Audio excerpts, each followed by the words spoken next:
Congress central election committee సమావేశం రేపు ఉండడంతో రాష్ట్ర కాంగ్రెస్ నేతలు ఢిల్లీ బాటపట్టారు. మిగిలిన ఎంపీ అభ్యర్థులపై రేపు క్లారిటీ వచ్చే అవకాశం ఉన్నట్లు తెలుస్తోంది. ఆశావహులు ఇప్పటికే చాలా మంది హస్తనకు పయనమయ్యారు. మరికొందరు ఢిల్లీ ఫ్లైట్ ఎక్కేందుకు సిద్ధంగా ఉన్నారు. సీఎం రేవంత్ రెడ్డి కూడా ఇవాళ సాయంత్రం ఢిల్లీ వెళ్తారని సమాచారం. మరోవైపు మిగిలిన ఎంపీ సెగ్మెంట్ల వారీగా నిన్న దీపాదాస్ మున్షి లోకల్ లీడర్ల అభిప్రాయాలు తీసుకున్నారు. రేపటి సీఈసీ భేటీలో అభ్యర్థులపై క్లారిటీ వస్తుందన్న చర్చ పార్టీలో జరుగుతోంది. లేదంటే 18న జరిగే మరో సీఈసీ మీటింగ్ లో స్పష్టత వచ్చే అవకాశం ఉన్నట్లు కూడా డిస్కషన్ నడుస్తోంది.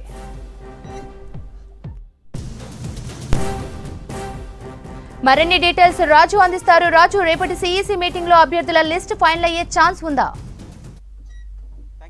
కాంగ్రెస్ పార్టీ మొన్న రీసెంట్గా తెలంగాణలో మొత్తం 17 పార్లమెంటు స్థానాలు ఉంటే 4 స్థానాలకు సంబంధించి అభ్యర్థులను ప్రకటించింది. ఇక 13 స్థానాలు పెండింగ్లో ఉన్నాయి. ఆ 13 స్థానాలకు సంబంధించిన అభ్యర్థుల ఎంపిక పైన కసరత్తు చేస్తుంది. ఏఐసీసీ కూడా ఫ్లాష్ సర్వేను చేపట్టింది. ఆ ఫ్లాష్ సర్వే సంబంధించిన రిపోర్ట్ కూడా ఢిల్లీకి చేరింది. మరోవైపు నిన్న గాంధీ భవన్లో నేతలతోని అభిప్రాయ సేకరణ చేశారు. ఇన్ఛార్జ్ దీపాదాస్ మున్షి, డీసీసీ ప్రెసిడెంట్లు, అదేవిధంగా ఎమ్మెల్యేలు లేని చోట మొన్న రీసెంట్గా పోటీ చేసి ఓడిపోయిన నేతల నుండి అభిప్రాయ సేకరణ తీసుకున్నారు. ఎందుకంటే కాంగ్రెస్ పార్టీ అభ్యర్థులు గెలుపు అవకాశాలు ఉన్న వారికి అవకాశాలు ఇవ్వాలని ఏఐసీసీ భావిస్తుంది. అందులో భాగంగానే పలు రకాలుగా ఇటు సర్వేలు చేయడం కావచ్చు, అభిప్రాయ సేకరణ చేయడం కావచ్చు, అవన్నీ సేకరిస్తున్న పరిస్థితి కనబడుతుంది. ఇక రేపు అదేవిధంగా 18వ తారీఖు 2 రోజుల పాటు సీఈసీ సమావేశం ఉంది. రేపు ఏపీకి సంబంధించిన లోక్సభ అభ్యర్థుల ఎంపిక పైన రేపు సీఈసీ సమావేశంలో చర్చించే అవకాశం ఉంటుంది. వీలుంటే తెలంగాణకు సంబంధించిన ఎంపిక పైన కూడా చర్చించే అవకాశం ఉన్నట్లు తెలుస్తుంది.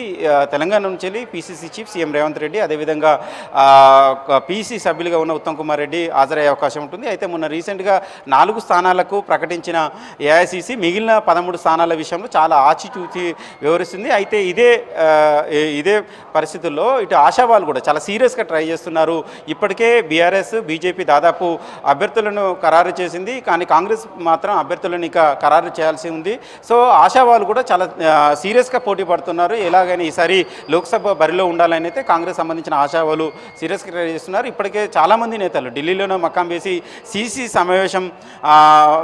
సమావేశంలో హాజరయ్యే సీసీ సభ్యులను ప్రసన్నం చేసుకునే ప్రయత్నంలో కొంతమంది నేతలు ఉన్నారు. అదేవిధంగా ఏఐసీసీ నేతలను ప్రసన్నం చేసుకునే ప్రయత్నంలో చాలామంది నేతలు ఢిల్లీలో మకాం వేసి వారం 10 రోజుల నుంచి అక్కడనే మకాం వేసి తెలిసిన ఢిల్లీ నేతలతో లాబింగ్ చేసే ప్రయత్నం మరికొంతమంది ఉన్నారు. ఇక ఇంకొంతమంది ఆశావాళ్ళు కూడా ఢిల్లీకి బయలుదేరే ప్రయత్నం చేస్తున్నారు. ఢిల్లీ ఫ్లైట్ ఎక్కే ప్రయత్నంలో భాగంగా వాళ్ళు కూడా ఉన్నారు. సో అంటే రేపు 18వ తారీఖు 2 రోజుల పాటు సీఈసీ సమావేశం ఉంటుంది. కాబట్టి తెలంగాణకు సంబంధించిన అభ్యర్థుల ఎంపిక ఒకవేళ చర్చకు వచ్చే అవకాశం ఉంటే వాళ్ళని సీసీ సభ్యులను కలిసి వాళ్ళను ప్రసన్నం చేసుకొని వాళ్ళ బ్లెస్సింగ్ తీసుకొని టికెట్ దక్కించుకునే ప్రయత్నం చేయాలని చాలామంది ఉన్నారు.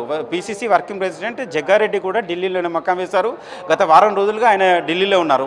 ఆయన మెదక్ పార్లమెంటు సీట్ అడుగుతున్నారు.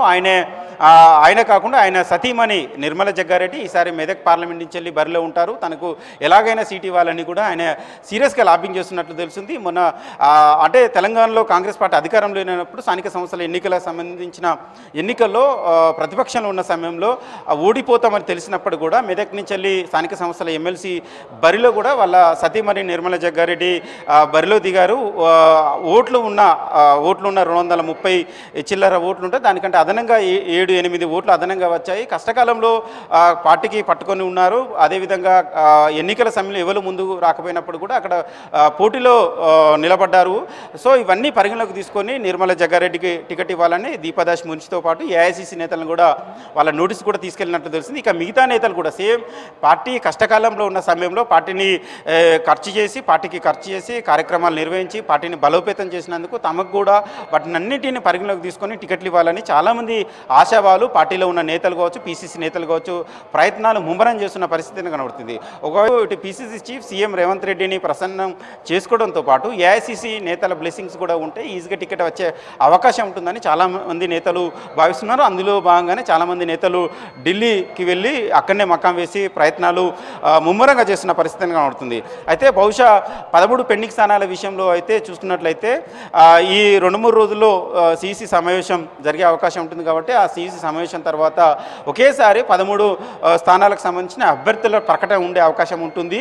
ఇక 3వ జాబితా ఉండదు. 2వ లిస్టులోనే పూర్తిగా పెండింగ్ స్థానాలను ప్రకటించే అవకాశం ఉంటుందని కాంగ్రెస్ పార్టీలో నేతలు వారు వారు అభిప్రాయం వ్యక్తం చేస్తున్నారు. ఇలాంటి సమయంలో కంపల్సరీ టికెట్ దక్కించుకోవాలని చూస్తున్నారు. ఇప్పటికే చాలామంది ఎమ్మెల్యేలకు సంబంధించిన వాళ్ళతో కూడా పాజిటివ్గా పలానా వ్యక్తికి టికెట్ ఇస్తే ఈజీగా గెలిచే అవకాశం ఉంటుందని కూడా చాలామంది ఆశావాళ్ళు కూడా లెటర్లు రాయించుకొని సీఎం రేవంత్ రెడ్డి కావచ్చు, ఏఐసీసీ కావచ్చు పంపించే ప్రయత్నం చేస్తున్నారు. మరొక కొంతమంది వాళ్ళ కమ్యూనిటీ బేస్ చేసుకొని టికెట్లు దక్కించుకునే ప్రయత్నం చేస్తున్నారు. కొంతమంది మతాలకు సంబంధించిన వాళ్ళు కూడా మత పెద్దలతో కూడా ఏఐసీసీ పెద్దలకు కూడా లేఖలు రాసి వాళ్ళకు కూడా పంపుతున్నారు. పలానా మా సంబంధించిన వ్యక్తికి టికెట్ ఇస్తే మాకు పూర్తిగా మద్దతు ఇస్తాం, గెలిపిస్తాం, పూర్తిగా ఖర్చు కూడా మేమే భరిస్తామని కూడా చెప్పుకుంటున్నాం. సో టికెట్ లాబింగ్ విషయంలో చాలామంది ఆశావాళ్ళు వారికి ఉన్న ఈక్వేషన్స్ బేరీజ్ చేసుకొని లాబింగ్ చేసే ప్రయత్నంలో చాలా నిమగ్నమై ఉన్నారు అని చెప్పాలి. ఎందుకంటే 15, 18 2 తేదీల్లో ఢిల్లీలో ఏఐసీసీ సిసి సమావేశం కొనసాగుతుంది కాబట్టి తెలంగాణకు సంబంధించిన పెండింగ్ స్థానాలకు పూర్తిగా ఆ రోజే చర్చించి తర్వాత మరుసటి రోజు లిస్టు విడుదల చేసే అవకాశం ఉంది కాబట్టి పెద్ద ఎత్తున ఆశావాళ్ళు అయితే ఢిల్లీలో మకాం వేసి లాబింగ్ చేస్తున్న సిచ్యువేషన్ అయితే కనబడుతుంది. Sravanth. Right Raju, thanks for the updates.